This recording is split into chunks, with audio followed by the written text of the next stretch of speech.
Hello friends, ಎಲ್ಲರಿಗೂ ನಮಸ್ಕಾರ. ನೀವು ನೋಡ್ತಾ ಇರೋದು ಸನ್ನಿ ಝೋನ್ ಯೂಟ್ಯೂಬ್ ಚಾನಲ್. ಇವತ್ತಿನ ಒಂದು ವಿಡಿಯೋದಲ್ಲ ನಿಮಗೆ ಮೈಕ್ರೋವೇವ್ ಇಲ್ಲದೇ ಪ್ಯಾನಲ್ಲಿ ಪಿಜ್ಜಾ ಹೇಗೆ ಮಾಡೋದು ಅಂತ ಈ ವಿಡಿಯೋ ಮೂಲಕ ತೋರಿಸ್ತೀನಿ ನೋಡಿ.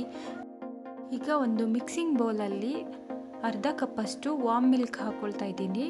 1 ಟೇಬಲ್ ಸ್ಪೂನ್ ಸಕ್ಕರೆ, 1 ಟೇಬಲ್ ಸ್ಪೂನ್ ಈಸ್ಟ್, ಇಷ್ಟನ್ನು ಹಾಕಿ ಚೆನ್ನಾಗಿ ಮಿಕ್ಸ್ ಮಾಡಬೇಕು. ಮಿಕ್ಸ್ ಮಾಡಿದ ಮೇಲೆ ಇದನ್ನು ಕವರ್ ಮಾಡಿ ಈಸ್ಟ್ ಆ್ಯಕ್ಟಿವೇಟ್ ಆಗಲಿಕ್ಕೆ ಇಡಬೇಕು 10 ನಿಮಿಷ. ಆಫ್ಟರ್ 10 ಮಿನಿಟ್ಸ್ ಆದಮೇಲೆ ನೋಡಿ ಎಷ್ಟು ಚೆನ್ನಾಗಿ ರೈಸ್ ಆಗಿದೆ.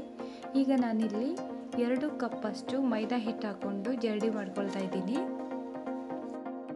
ಜರಡಿ ಮಾಡದೆ ಹಾಕಿದರೆ ಈ ರೀತಿ ಗಂಟುಗಳು ಸಿಗುತ್ತೆ, ಅದಕ್ಕೆ ಜರಡಿ ಮಾಡಿಬಿಟ್ಟೇ ಮಾಡಿ. ಇವಾಗ ಚೆನ್ನಾಗಿ ಕಲಿಸ್ಕೋಬೇಕು. ಸ್ವಲ್ಪ ತೆಳು ಅನಿಸಿದರೆ ಇನ್ನು ಸ್ವಲ್ಪ ಹಿಟ್ಟು ಹಾಕ್ಕೊಳ್ಳಿ, ಅಥವಾ ಹಿಟ್ಟು ಗಟ್ಟಿ ಅನಿಸಿದರೆ ಇನ್ನು ಸ್ವಲ್ಪ ನೀರು ಹಾಕೋಬೋದು. ಇದೇ ರೀತಿ ಕಲಿಸ್ಕೊಳ್ಳಿ. ಈಗ ನಾನು 1 ಟೇಬಲ್ ಸ್ಪೂನಷ್ಟು ಬಟರ್ ಯೂಸ್ ಮಾಡ್ತಾ ಇದ್ದೀನಿ,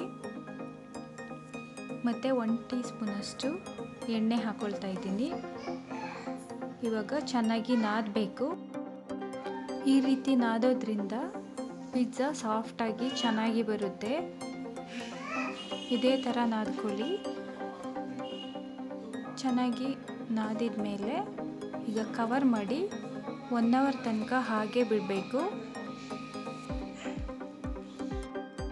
1 ಅವರ್ ನೆನೆಯೋದ್ರಿಂದ ಪಿಜ್ಜಾ ಡೋ ಡಬಲ್ ಸೈಜ್ ಆಗಿರುತ್ತೆ. ಈಗ ಕವರ್ ಮಾಡಿರ್ತಾ ಇದ್ದೀನಿ.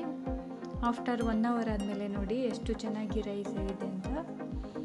ಮತ್ತು ಇನ್ನೊಂದು ಸರಿ ಚೆನ್ನಾಗಿ ನಾದ್ಕೋಬೇಕು. ನಾದಿದ ಮೇಲೆ ಡೋವನ್ನು ಡಿವೈಡ್ ಮಾಡ್ಕೊಳ್ತಾ ಇದ್ದೀನಿ. ಇಷ್ಟು ಡೋಲ್ಲಿ 4 ಪಿಜ್ಜಾಸ್ ಮಾಡ್ಬೋದು. ಈಗ ಬೇಸ್ನ ಪ್ರಿಪೇರ್ ಮಾಡ್ಕೊಳ್ತೀನಿ ನೋಡಿ. ಸ್ವಲ್ಪ ಹಿಟ್ಟು ಹಾಕ್ಕೊಂಡು ಚಪಾತಿ ಥರನೇ ತಿಕ್ಕೋಬೇಕು. ತುಂಬ ತೆಳು ಮಾಡೋಕ್ಕೆ ಹೋಗಬೇಡಿ, ಸ್ವಲ್ಪ ತಿಕ್ನೆಸ್ ಇರಬೇಕು. ಮತ್ತು ಅಗಲನೂ ಸಹ ನೀವು ನೋಡ್ಕೊಂಡು ಮಾಡ್ಕೋಬೇಕು. ಪ್ಯಾನ್ ಸೈಜ್ ಮೇಲೆ ಹೋಗುತ್ತೆ. ಸ್ಮಾಲ್, ಮೀಡಿಯಮ್, ಲಾರ್ಜ್ ನಿಮ್ಮ ಪ್ಯಾನ್ ಯಾವ ಸೈಜ್ ಇದೆ ಆ ಸೈಜ್ ನೋಡ್ಕೊಂಡು ತಿಕ್ಕೊಳ್ಳಿ. ಈಗ ನೋಡಿ ಕಾರ್ನರಲ್ಲಿ ಈ ರೀತಿಯಾಗಿ ಡೆಂಟ್ ಮಾಡ್ಕೋಬೇಕು. ಬೆರಳನ್ನ ಸ್ವಲ್ಪ ನೀರಿಂದ ಒದ್ದೆ ಮಾಡಿಕೊಂಡು ಮಾಡಿ, ಆವಾಗ ಹಿಟ್ಟು ಅಂಟ್ಕೊಳ್ಳುತ್ತೆ. ಈಗ ಒಂದು ಶೇಪಿಗೆ ಬಂದಿದೆ.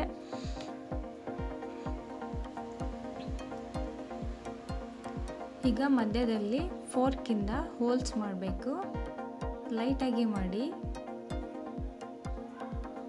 ಈಗ ಪಿಜ್ಜಾ ಬೇಸ್ ರೆಡಿಯಾಗಿದೆ. ಈಗ ಯಾವ ರೀತಿ ಬೇಕ್ ಮಾಡೋದು ನೋಡೋಣ ಬನ್ನಿ. ಈಗ ಸ್ಟವ್ ಆನ್ ಮಾಡಿ ನಾನ್ ಸ್ಟಿಕ್ ಪ್ಯಾನ್ ಇಡ್ತಾ ಇದ್ದೀನಿ. ಲೋ ಫ್ಲೇಮಲ್ಲೇ ಇಡಬೇಕು. ಸ್ವಲ್ಪ ಎಣ್ಣೆ, ಸ್ವಲ್ಪ ಬಟರ್ ಹಾಕಿ ಪ್ಯಾನ್ ಸ್ವಲ್ಪ ಬಿಸಿ ಆದಮೇಲೆ ಈಗ ಪಿಜ್ಜಾ ಬೇಸನ್ನು ಹಾಕ್ತಾ ಇದ್ದೀನಿ. ಅಪ್ಸೈಡ್ ಡೌನ್ ಹಾಕಬೇಕು. ಲೋ ಫ್ಲೇಮಲ್ಲಿ ಕುಕ್ ಮಾಡಬೇಕು. 1 ನಿಮಿಷ ಆದಮೇಲೆ ಇನ್ನೊಂದು ಸೈಡ್ ತಿರುಗಿಸಿ ಹಾಕಬೇಕು. ಇವಾಗ ಚೆನ್ನಾಗಿ ಬೇಕಾಗಿದೆ ನೋಡಿ, ಕಲರ್ ಚೇಂಜ್ ಆಗಿದೆಯಲ್ಲ. ಈಗ ನಾನು ಟಾಪಿಂಗ್ಗೆ ಪಿಜ್ಜಾ ಸಾಸ್ ಹಾಕ್ತಾ ಇದ್ದೀನಿ.